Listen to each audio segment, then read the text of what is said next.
Don't sneak up on me like that. Jesus. Enough to give a guy a heart attack.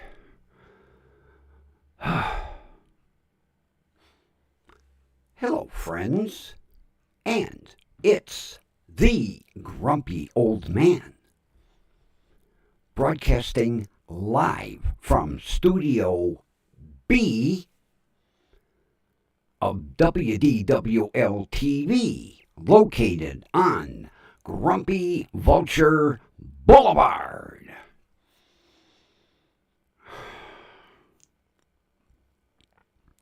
Okay.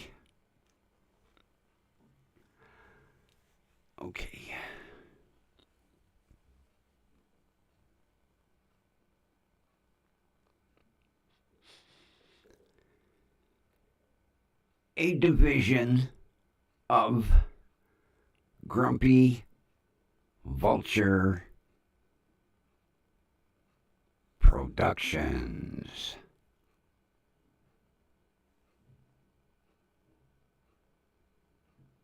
All right, enough of the stink eye. I told you, preen them feathers, or I'm going to shave them all off. And you will look like a Thanksgiving turkey.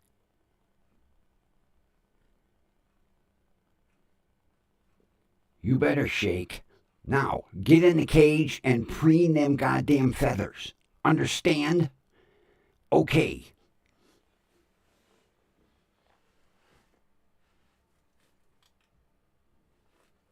Get in that cage. I know why he's doing this. Because he wants a professional groomer. You know, he found out that, movie stars have, professional makeup artists and professional barbers and professional,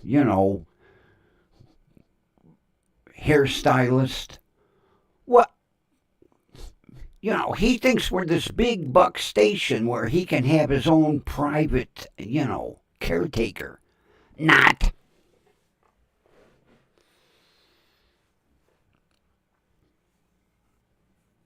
Ain't gonna happen.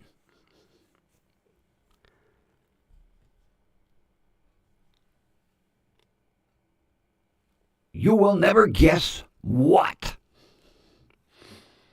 This morning,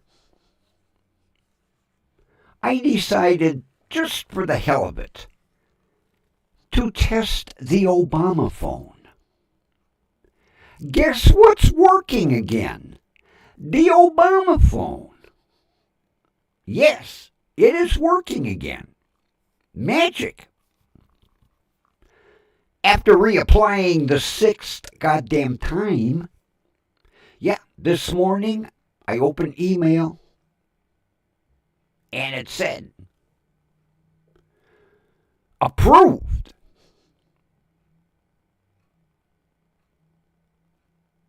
I was like, that was fast. Although on other applications I had instant approval. So I was just getting ready to pick up my cell phone and call, mainly to ask when my service was going to be restored. And I says to myself, for the hell of it, I'm going to call my cell phone. And next thing I hear my cell phone ring. So I answer my cell phone, and I got one cell phone in each ear. And sure enough, it's working. Probably for another 2 months.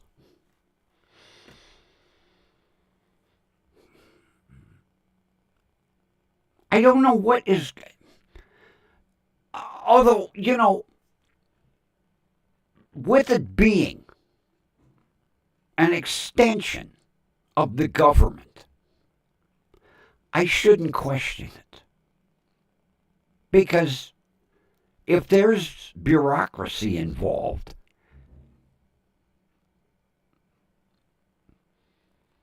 I would just like to take a survey to find out how many people across the United States get screwed over on a continuous basis like I've been screwed over since the end of December. Now here we are into March, and they still haven't got their shit right.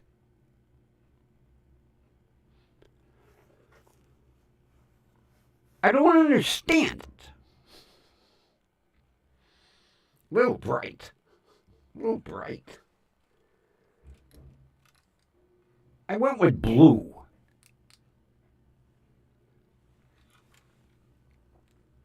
I'm going to go back to either red or... Oops. We didn't want to turn it down that far. I'm going to go back to either red or orange.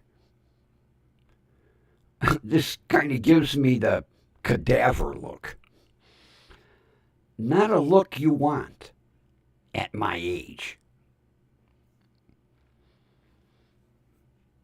Gotta bring something up. Yesterday, when I was showing all of my press credentials, I noticed a message that said, all you showed was cameraman. You claim to be a journalist.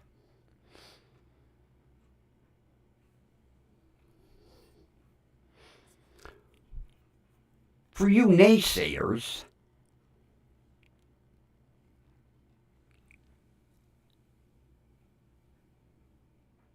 here we go.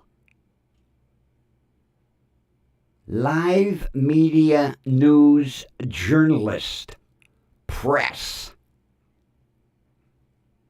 See the picture? Also, you see who had to get his picture on the front? Look at that. Enough to piss you off. Live media news journalist, press.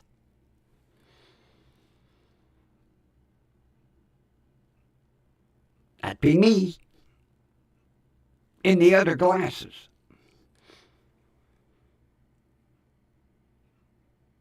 Oh, I like this. If found, please return to the home of the grumpy vulture.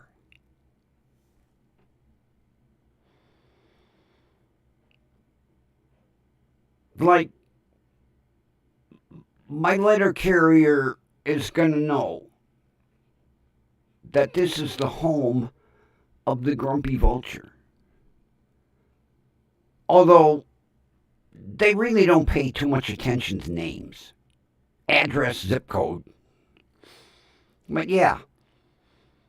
If found, please return to home of the grumpy vulture. But there we are. Journalist. For all you naysayers. Journalist.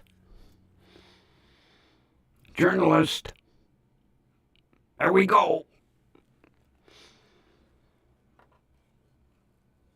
Some people can get so petty. I know. Look at me the last couple of days, especially yesterday.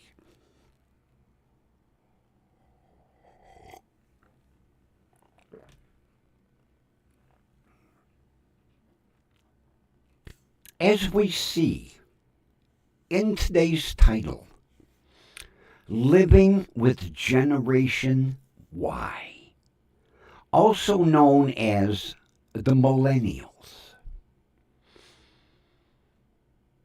A generation that knows everything, but knows nothing. They're all fucking know-it-alls.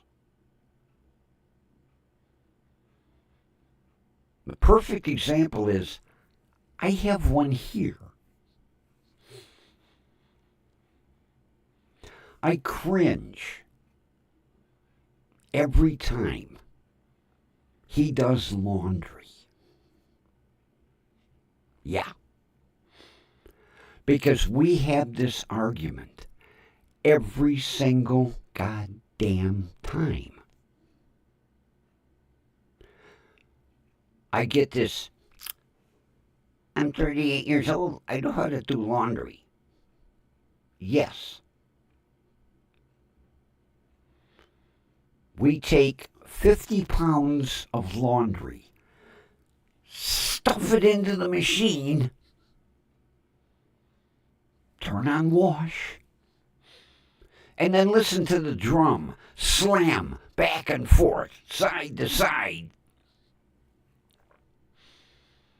And when it goes into spin cycle, it sounds like it's going to come up through the fucking floor.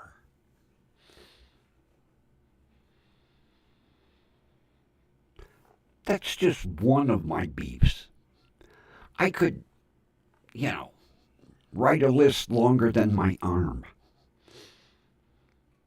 Another thing that the millennials don't know how to do. And I'm going to do a video on how to place a roll of toilet paper in the dispenser. It's so hard. You have to push the roller, release, because it's got a spring inside, and it's really, really hard to push them two sides together and remove the empty roll, and then place the brand new roll on, and then compress again, and then line it up with the two holes in the dispenser. Yeah. Nothing will piss me off than to walk in the bathroom, see a roll of fresh toilet paper on top of the toilet, and an empty roll on the wall dispenser.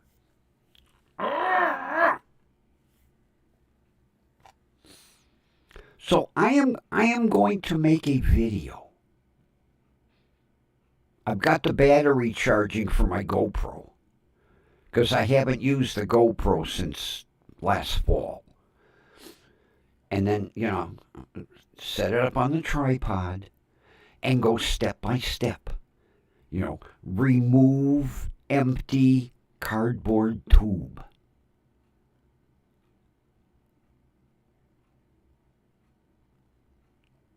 Insert fresh roll. Compress. Line up. Let go.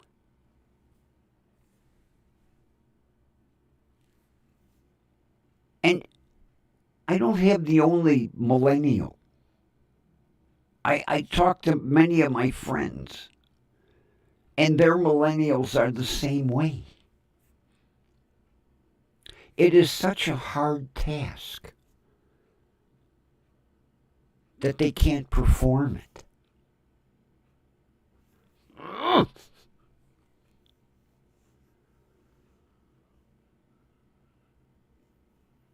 Like I say, I could make a list this long.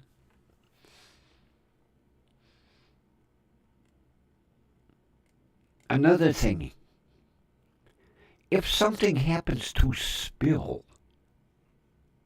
in the kitchen, we just leave it for Dad.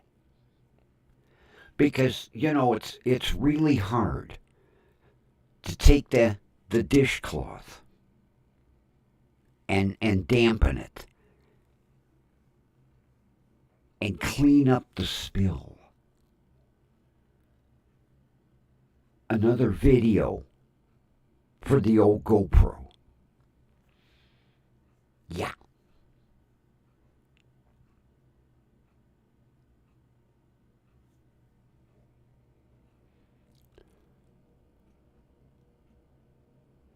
I really don't want to get my blood pressure cranking.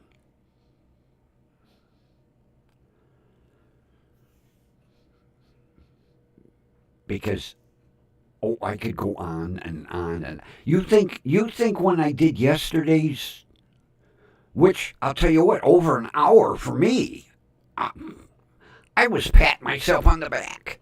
Grumpy, you did a nice job. I could go for 4 hours. Yeah. One day, I am going to do a complete stream on every item that the Gen Y generation has got wrong. Yeah.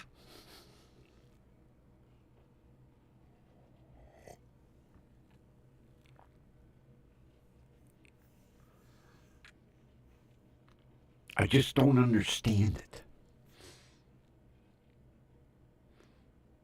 And you think they know how to fix anything? Well, yeah, they do. It's called,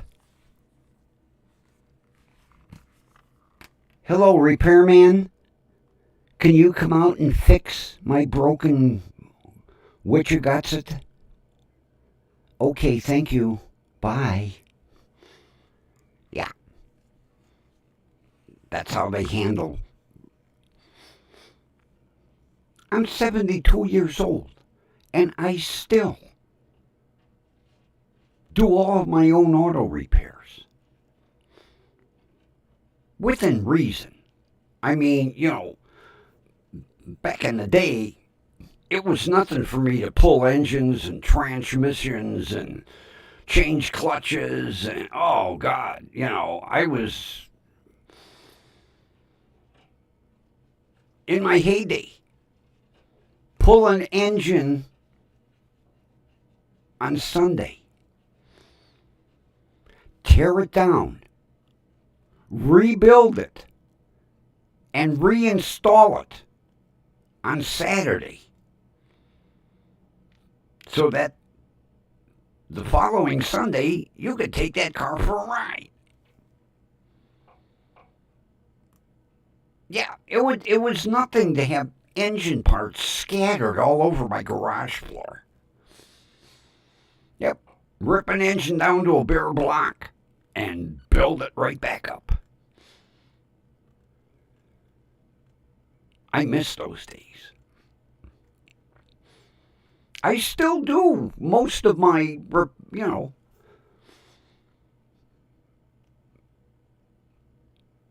I'm going to do, as soon as the weather gets better, front brakes on my Nissan. I've got the new rotors and the new pads. The calipers are fine. They're working fine. I checked. They'll compress. Although I'll tell you what, I have never seen such a bastard setup as Nissan has on this 97 pickup. On normal cars, you take you compress the caliper to loosen the pads so that they're floating, and you take out 2 bolts and you lift the caliper off. Okay? Then you remove the rotor, put the new rotor on, put the new pads in, drop the caliper on, put the 2 bolts in, done. Not on the Nissan, not on my pickup truck. You have to literally remove the whole hub assembly and unbolt the rotor from the hub.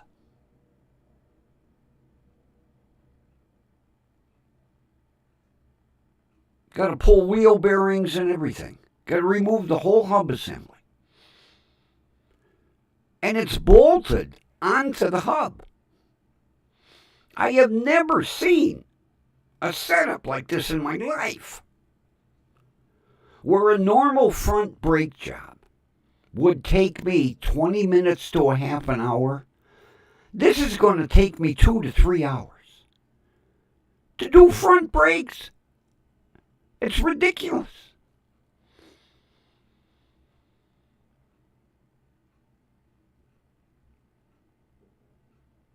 I couldn't believe it when I ordered the rotors. And when they came, I was like, man, these got to be wrong. Because I've never seen rotors with bolt holes, the way these are. Yeah, you've got the holes for the lugs. These were like way out here. So I pulled the old trusty Chilton's manual. Yeah. After you take the caliper off, you got to take fucking wheel bearings out. And take the whole hub assembly off. Pain in the ass. Thank God it's a job I'm only going to have to do once. Because there ain't no way I'm going to drive this truck to the point where I totally wear out a set of front pads. Ain't going to happen. Plus, I'm trying to find emergency brake cables. I've got one or both rear cables seized up from rust. Because I got no e-brake. Of course, you're talking a 97, not something you're going to run to the auto parts store and the guy have them right on the shelf. I never saw a front brake setup like this in my life.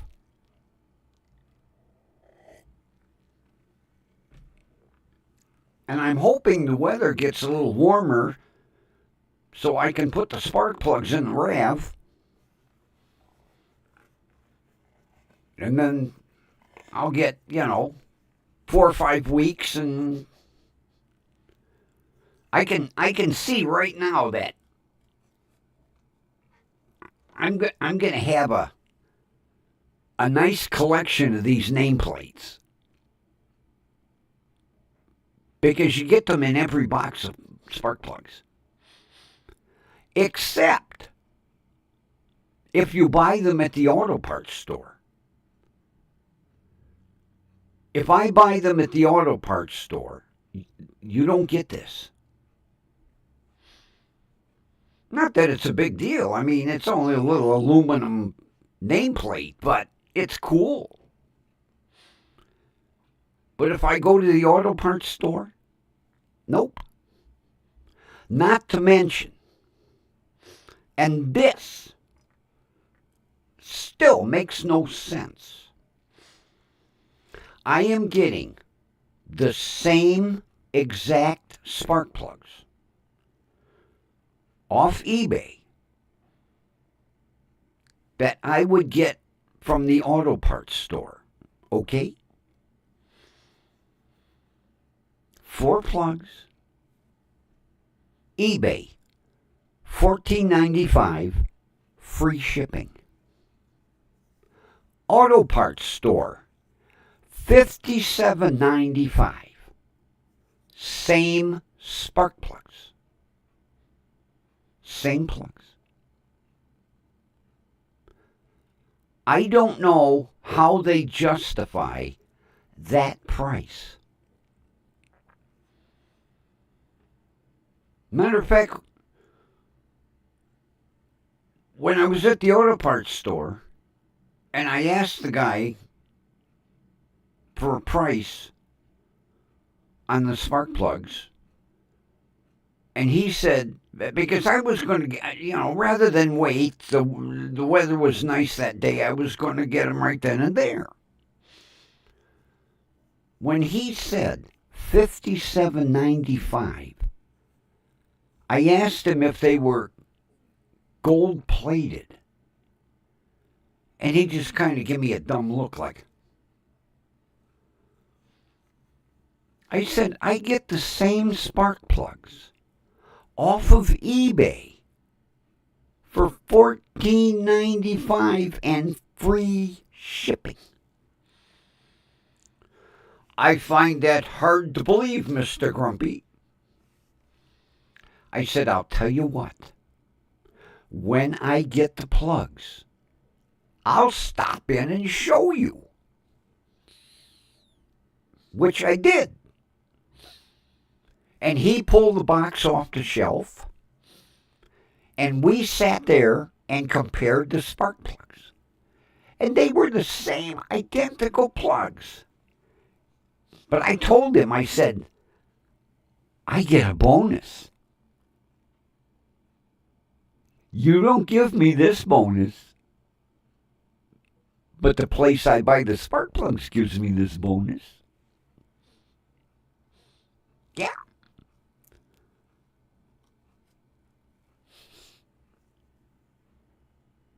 I couldn't believe it. $57 for four spark plugs. The identical same plugs. You talk about sticker shock.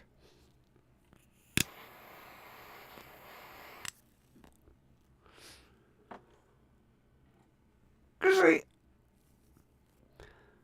said to him, I said, can you double check that price? And he says, that's the price. Hang on a minute. I need to check something. I'll be back. Just give me a few seconds.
Sorry about that, friends.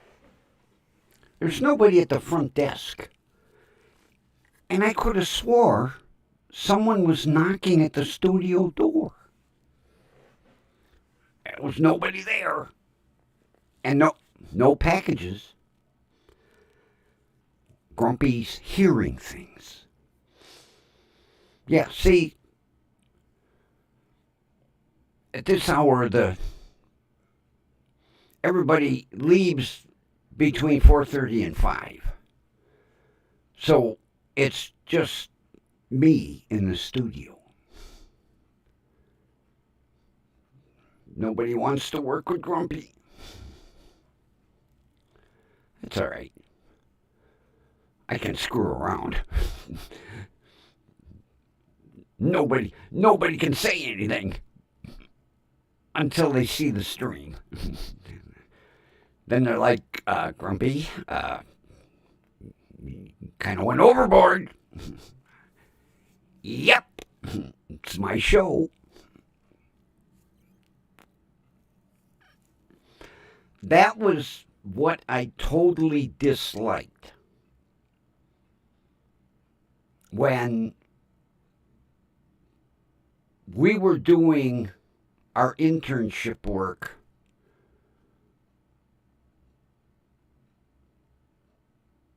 for our broadcast certificates.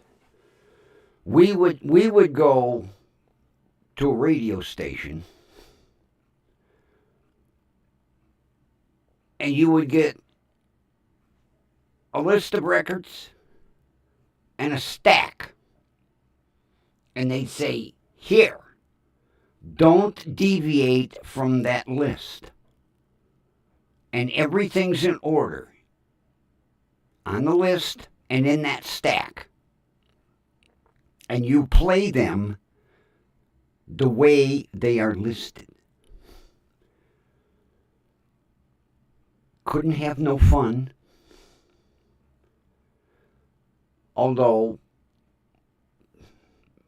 one night we did. Yeah. I was pulling a midnight to 6 gig at a radio station downtown in Cleveland. Call letters to be left out.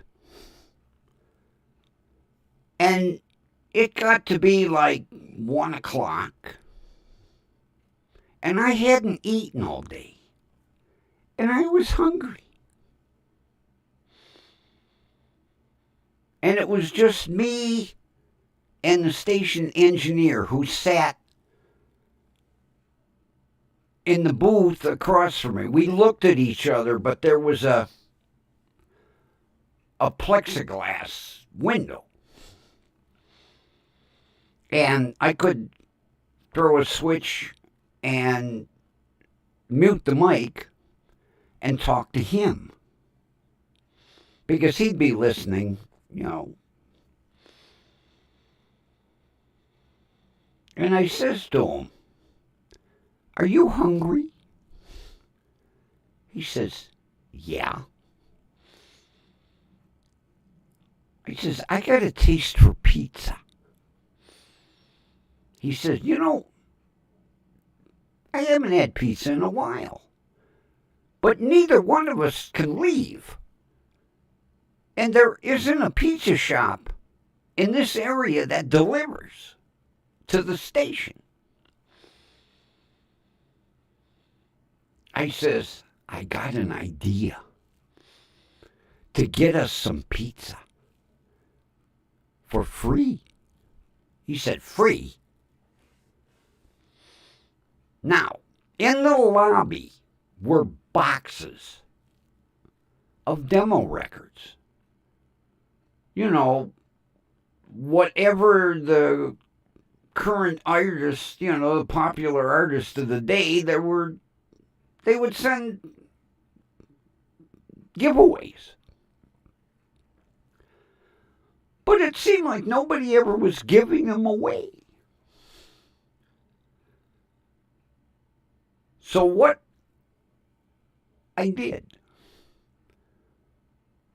was, luckily I had a foreign row, and I asked him, I said, could you cover the records while I go down to the lobby? He says, yeah. So I went down to the lobby and I pulled one of each. You know, we had like Elvis and, I can't remember, you know, Johnny Cash and So I pulled one of each box and I made up a stack of 10 records.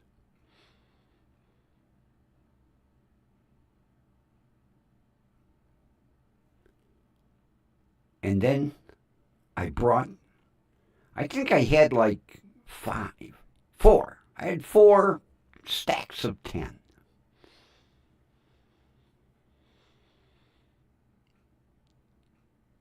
And I says to my engineer, "Are you ready?" He said, "I don't know how you're going to get us free pizza, but I'm ready."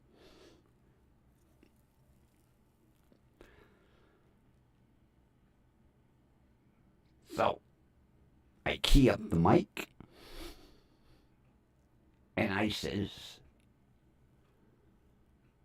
"We're going to have a giveaway.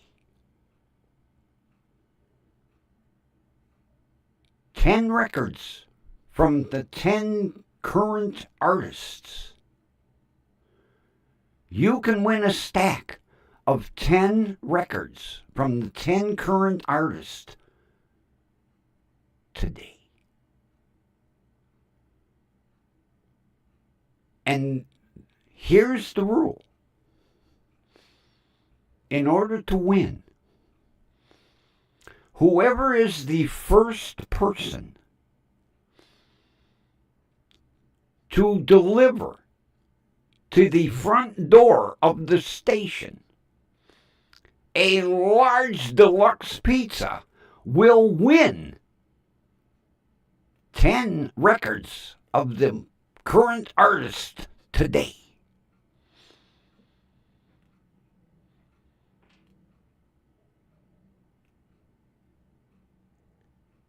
And we start now. Well, all my engineer did was shake his head like, "This shit ain't gonna happen."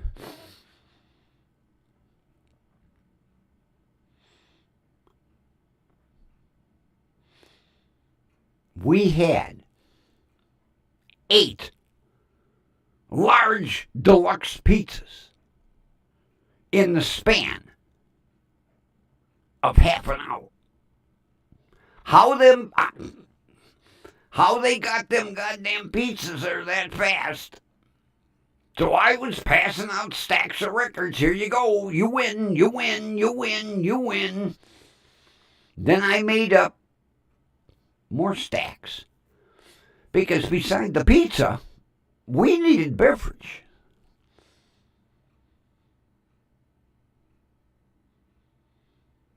So we got the pizzas.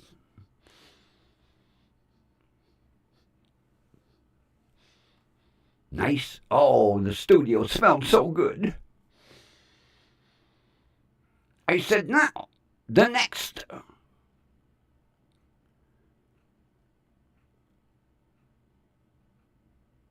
4, 10 records for the 10 current artists of today. Whoever is the first to bring a 6-pack of Coca-Cola will win 10 records." We had enough Coca-Cola to float the Queen Mary. I got rid of a lot of records, but oh, did I hear about it. Oh, I heard about it. Yeah. That was the last time I was at that radio station. But me and my engineer went home with a lot of leftover pizza and Coca-Cola.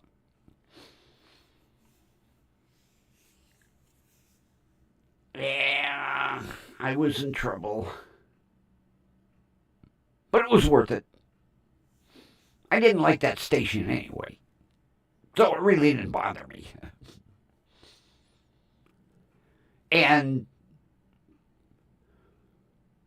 our instructor gave me an A for inventiveness. He said, you know, I like your style. Don't do it again. Well, the next 3 Fridays, I did booth announcing for a local TV station.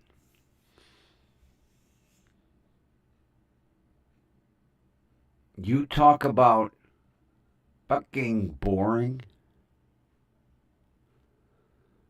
Booth announcing is just the way it sounds. You sit in this little booth. Couldn't have been 4 by 6. And I had a control panel in front of me and glass because the TV engineers sat on the other side. And I would wait for a little red light to go on. And when the little red light came on, I did station identification, time, and temperature. And that was it. Every 30 minutes. Boring. Because you couldn't leave the booth. Even though you had 30 minutes. Sit there and watch TV. Little red light go on. This is WDWL TV. The time is now 12 midnight. Temperature is 46 degrees. Click. That was it. Every 30 minutes. Bing, red light. This is WDWL TV. The time is now 1 p.m. and the temperature is 38 degrees. Click.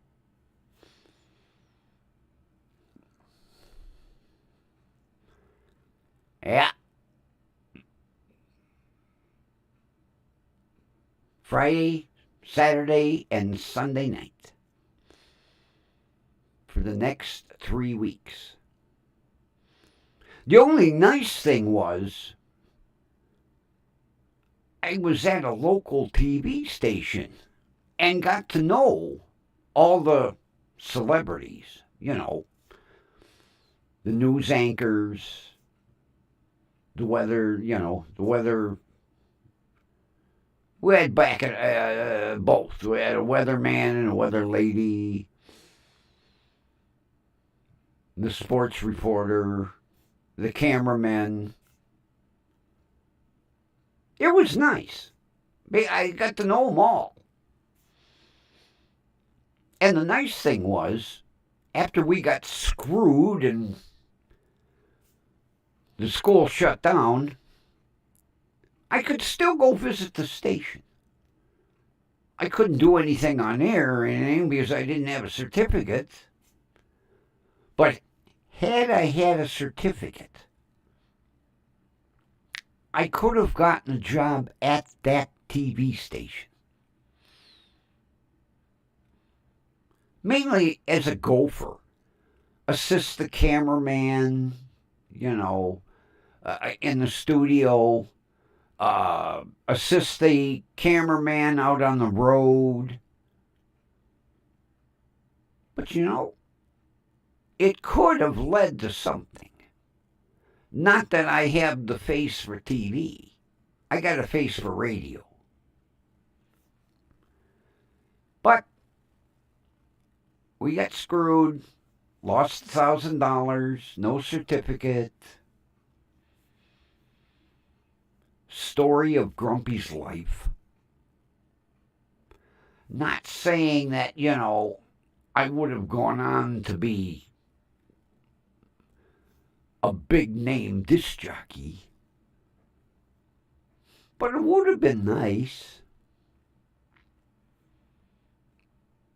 Except, I had mentioned, previously, I had a friend that actually went on and got a certificate because he shelled out another $1,500 and went to, at that time it was called the Ohio School of Broadcast Technique. I think now it's like Media Inc. or something. And he bounced around the country. Never really made it big. Always ended up with the midnight to 6 slots, but he was on the air. He was a disc jockey. But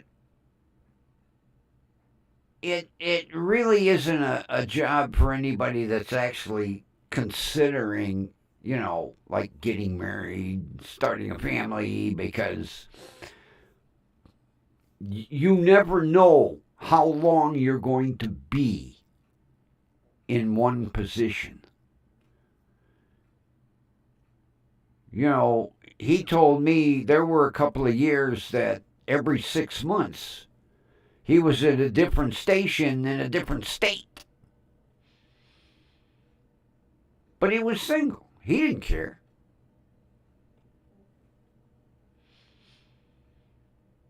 He had a cool van at the time.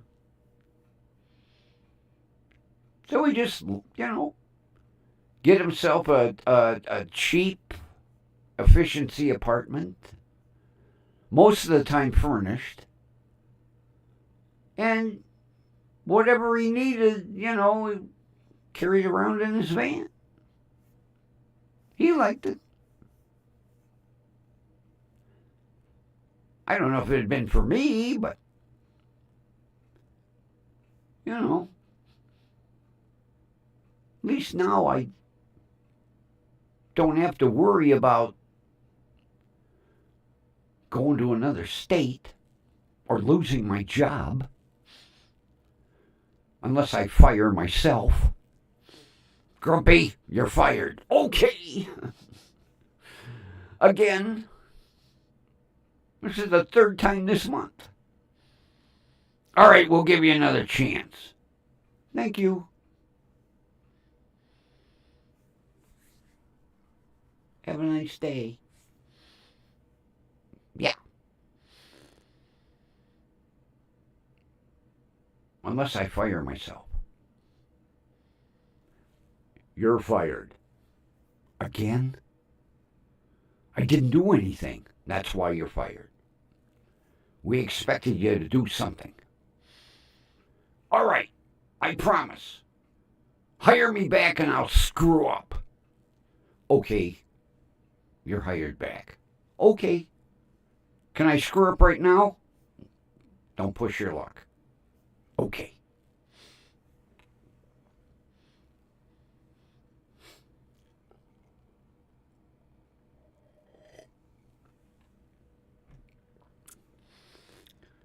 Did a little tinkering in Studio A today. Got the cables all hooked up.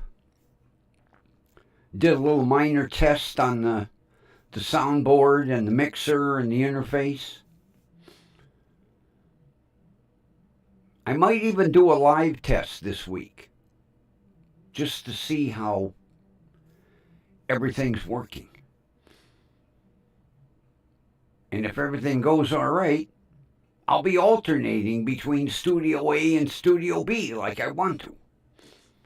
This will be the more serious side. Yeah, me, serious. And over in Studio A will be Grumpy the Screw Off. Sound effects, yay! Can't wait.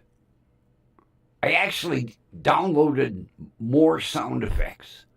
I found another app. I hate apps. Except for sound effects.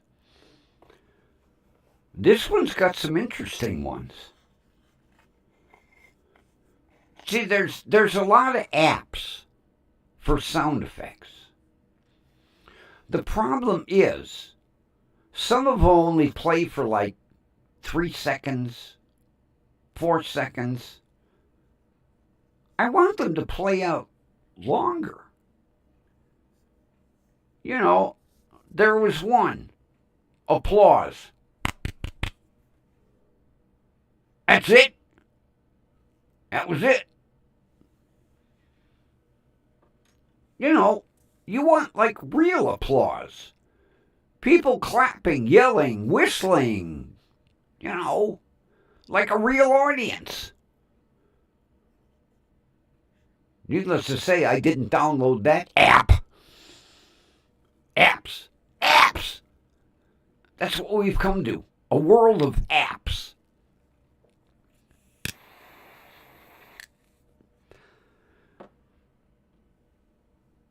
I need an app to like cook my dinner.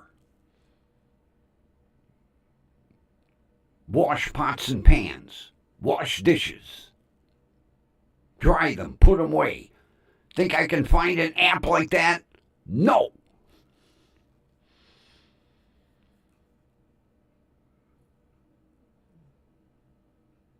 I did have fun today, though, because I removed the AT&T app from my phone.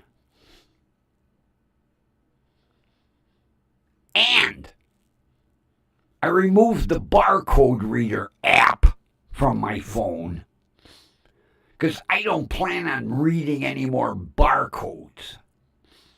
Or what are they? QR code? Yeah, a QR code. QR stands for quite ridiculous. Who the hell came up with this QR code?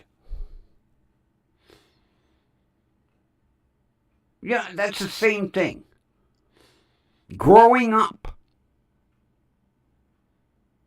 from like kindergarten, a number sign was a number sign. Now all of a sudden it's a hashtag.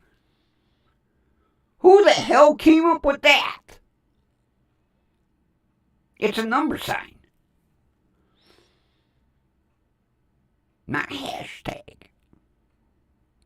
But of course, I can guarantee kindergartners today, that's not a number sign. It's a hashtag.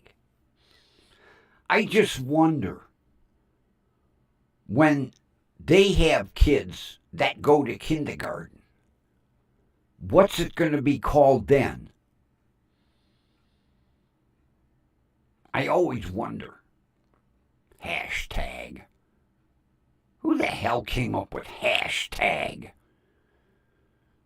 It doesn't have any hash in it, and it's not a tag. It's a number sign. No, it's a hashtag. Did you get your hashtag today? No. Was I supposed to? Yes. Okay. I'll go back home.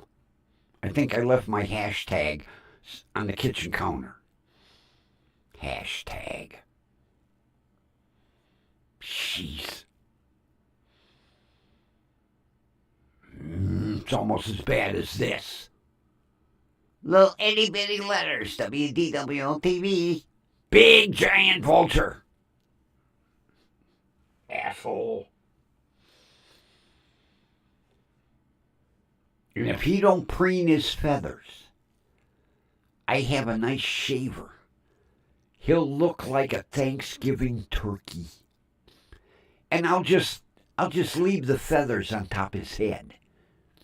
He'll be naked all the way down to his feet.